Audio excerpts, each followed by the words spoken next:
திருப்பதி பெருமாள் என்ன விசேஷம்னா, மற்ற ஆலயங்களெல்லாம் பெருமாள் தந்தை ஸ்தானத்தில் இருக்கார்.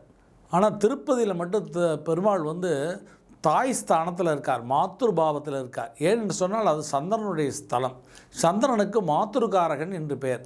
எனவே அவர் மாத்ருபாவத்தில் இருக்கிறதுனால அவர் வருகின்ற குழந்தைகளுக்கெல்லாம் அவர்களுடைய வாழ்க்கையிலே அவர்கள் எவ்வளோ பாவங்கள் பண்ணியிருந்தாலும் எவ்வளவோ அதர்மம் பண்ணியிருந்தாலும் அவர்களே மன்னித்து காப்பாற்றக்கூடிய ஒரு தன்மை உடையவராக இருக்கிறார் தாயை போல். இப்போ பார்த்தேன்னா மற்ற கிரகங்கள்லாம் சூரியனை சுற்றி வந்தாலும் அந்த பூமியும் கூட சூரியனை சுற்றி தான் வருது. ஆனால் இந்த பூமியை மட்டும் ஒரு கிரகம் சுற்றி சுற்றி வரும். எதுன்னு சொன்னால் சந்திரன்.